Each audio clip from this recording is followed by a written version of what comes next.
நம்ம செய்ய போகிற டிஷ்ஷுங்க அடை தோசைங்க. அதுக்கு தேவையான பொருட்கள்லாம் நம்ம பார்த்துட்டு வந்துடலாங்க. வாங்க வீடியோக்குள்ளே போகலாம். இன்றைக்கி நம்ம செய்ய போகிற டிஷ்ஷுங்க அடை தோசைக்கு தேவையான பொருட்கள் பார்த்துடலாங்க. 1 டம்ளர் பச்சரிசி எடுத்துருக்குறேங்க.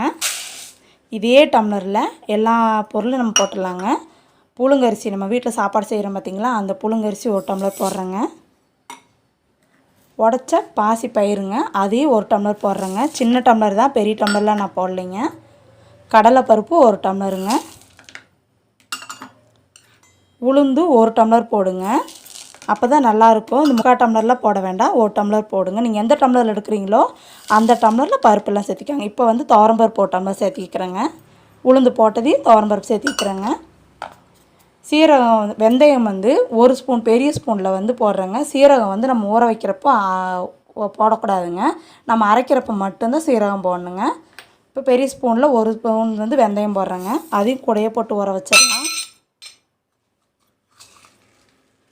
வரமிளகா நமக்கு வீட்டுக்கு தேவையான காரத்துக்கு ஏற்ற மாதிரி நம்ம சேர்த்திக்கலாங்க. நான் வந்து இதில் காரம் ஜாஸ்தியாக இருக்கனால நான் 5 மிளகா மட்டும் இதில் போடுறேங்க.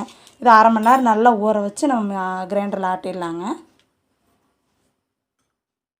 இது நல்லா 1/2 மணி நேரம் நல்லா ஊறட்டுங்க. ஊறினாவே போதுங்க, ரொம்ப நல்லாயிருக்கும். ஒவ்வொருத்தவங்க வந்து பார்த்திங்கன்னா வரமிளகா தண்ணியில் ஊற வைக்க மாட்டாங்க, கிரைண்டரில் போட்டால் அரையே படாதுங்க. இந்த மாதிரி தண்ணியில் ஒரு 1/2 மணி நேரம் ஊற வச்சு நம்ம மாவு அரைக்கிறப்ப போட்டிங்கன்னா நல்லா நைஸாக அரைச்சிருங்க. இது கொஞ்சம் வித்தியாசமாக இருக்கும், ட்ரை பண்ணி பாருங்கள், ரொம்ப நல்லாயிருக்கும். நல்லா அரிசி இதெல்லாம் பருப்பு பார்த்திங்கன்னா 1/2 மணி நேரம் நல்லா ஊறிடுச்சுங்க. ஊறினதையும் வரமிளகா அந்த மாதிரி கிள்ளி போட்டுக்காங்க, அப்போ தான் நல்லா நைஸாக அரைக்க முடிக்குங்க. இப்போ நம்ம அரைச்சிட்டு வந்துடலாங்க.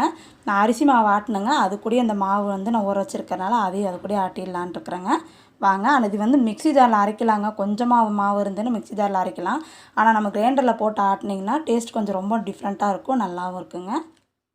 நான் அரிசி ஆட்டின கிரைண்டர்லேயே ஆட்டிட்டுருங்க. அதில் அரிசி தண்ணி கொஞ்சோண்டு ஊற்றி இருக்கிறேங்க. இப்போது ஃபஸ்ட்டு வரமிளகாயெல்லாம் போட்டுடலாங்க. இப்போ எல்லாத்தையும் போட்டுடலாங்க. நைஸாக ஆட்ட வேண்டாங்க, கொஞ்சம் குறைன்னு ஆட்டிக்காங்க, அப்போ தான் நல்லா டேஸ்ட்டாக இருக்கும். இப்போ நம்ம அரிசி அடமாவுக்கு வந்து ஆட்டுறப்பேங்க 1 கைப்பிடி கருவேப்பிலை போடுங்க. இது எதுக்காக போடுறோன்னா நல்லா மணமாகவும் இருக்குங்க. முடியும் ஏதாவது உதிர்ற மாதிரி இருந்ததுன்னா கருவேப்பிலைங்க இந்த மாதிரி சேர்த்துக்கிட்டிங்கன்னா நம்ம எடுத்து போட வேண்டியது இல்லைங்க, நல்லாயிருக்கும். இந்த ஸ்டேஜ்லேயே 1 ஸ்பூன் சீரகத்தையும் சேர்த்திடலாங்க அரைக்கிறப்பையே. தேவையான அளவு கல்லுப்பும் போடுறேங்க. அரைக்கிறப்பையும் போட்டுக்காங்க. உங்களுக்கு விருப்பம் இல்லைன்னா நீங்கள் மாவு எடுத்துகிட்டு வந்து கூட போட்டுக்காங்க உப்பு. கொஞ்சம் குறைன்னு அரைச்சிக்காங்க, ரொம்ப நைஸாக அரைக்க வேண்டாங்க. நம்ம இட்லி மாவு பதத்துக்குள்ள அரைச்சா போதுங்க. இப்போ நல்லாயிருக்கும், டேஸ்ட்டாக இருக்கும். மாவு எடுத்து வச்சுருக்கீங்க, கொஞ்சம் உப்புனதுக்கப்புறம் 4 மணி நேரத்துக்கு அப்புறம் நம்ம தோசை ஊற்றினா மாவு ரெடிங்க, தோசையும் ரெடிங்க. மாவு இந்த ஸ்டேஜில் எடுத்துக்கலாங்க. லேசாக குருணையாக இருக்குது பாருங்கள், அந்த ஸ்டேஜில் நம்ம எடுத்துக்கலாங்க. இப்போ மாவு தோண்டிடலாங்க. மாவு நல்லா அரைச்சாச்சுங்க. இந்த ஸ்டேஜில் உப்பு நான் வந்து எப்போவுமே அரைக்கிறப்போ உப்பு கொஞ்சம் போட்டுக்குவேங்க. உங்களுக்கு விருப்பம் இல்லைன்னா நீங்கள் மாவு அரைச்சதுக்கப்புறம் கூட உப்பு போட்டுக்காங்க. 4 மணி நேரம் நல்லா புளிக்கட்டுங்க, அதுக்கப்புறம் நம்ம தோசை ஊற்றிக்கலாங்க. இந்த மாவு வந்து ஊற்றுறதுக்கு முன்னாடி நம்ம பெருங்காயமும் சேர்த்தலாங்க. நான் அதுக்கு வெங்காயம் எதுவுமே நான் சேர்த்த மாட்டேன், உங்களுக்கு விருப்பம் இருந்தால் நீங்கள் சேர்த்துக்கலாங்க. ஆனால் இந்த மாதிரி செஞ்சு பாருங்கள், நீங்கள் அடிக்கடி இது ஈஸியாக செய்வீங்க, ரொம்பவும் நல்லாயிருக்கும், ஹெல்த்தியாகவும் இருக்குங்க. நீங்களும் ஏதாவது ட்ரை பண்ணி பாருங்கள். மாவு நல்லா பொங்கிருச்சுங்க. இந்த ஸ்டேஜில் நம்ம தோசை ஊற்றிடலாங்க. கொஞ்சம் பெருங்காயம் சேர்த்திட்டு தோசை ஊற்றிடலாங்க. 1/4 ஸ்பூன் பெருங்காயம் சேர்த்திக்கோங்க, ரொம்ப சேர்த்த வேண்டியது இல்லைங்க. இப்போ மாவு நல்லா கலக்கிடலாங்க. கலக்குனதே நல்லா உள்ளே போயிரு பார்த்தீங்களா. இந்த மாதிரி ஸ்டேஜில் நம்ம ஊற்றிக்கலாங்க. பெருங்காயம் போட்டு ஒரு 5 நிமிஷம் நல்லா ஊற விட்டுட்டு அப்புறமா நம்ம தோசை ஊற்றினோம்னா ரொம்ப நல்லா இருக்குங்க, டேஸ்ட் ரொம்ப நல்லாயிருக்கும். ஒரு டைம் இந்த மாதிரி ட்ரை பண்ணி பாருங்கள். இப்போ மாவு வந்து நம்ம தோசைக்கல் வச்சுங்க. இப்போ மாவு ஊற்றிடலாங்க. தோசையை ரெடி பண்ணிடலாம். 2 கரண்டி மாவு ஊற்றிக்காங்க, ரொம்ப ஊற்ற வேண்டியது இல்லைங்க, கொஞ்சம் டிஃப்ரெண்ட்டாக இருக்கும்.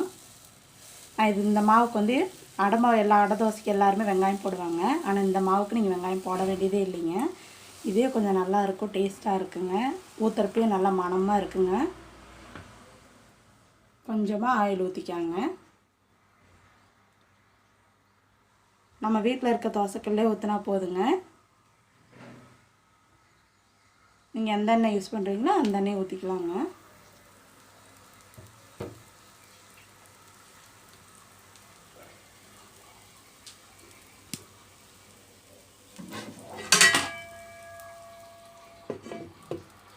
குக்கர் மூடி போட்டு தோசை நல்லா சுட்டு எடுத்தாச்சுங்க. இப்போ நம்ம பிளேட்டில் மாற்றிடலாங்க.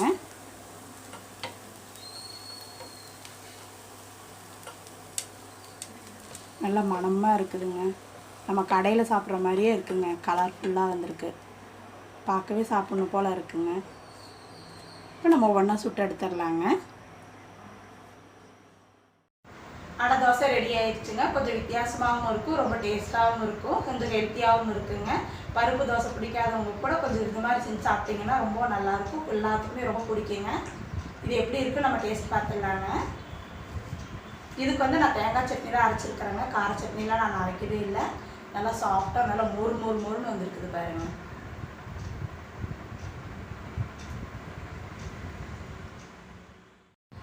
ரொம்ப சூப்பராக இருக்குங்க. டேஸ்ட் வைஸ் ரொம்ப நல்லா இருக்குது. உங்களுக்கு ரொம்ப பிடிச்சிருக்கும்னு நான் நினைக்கிறேன்.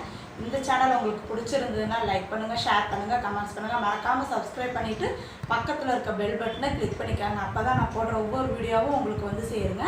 நம்ம வேறொரு வீடியோவில் வேறொரு டிஷ்ஷோடு சந்திப்போங்க. தேங்க்யூ.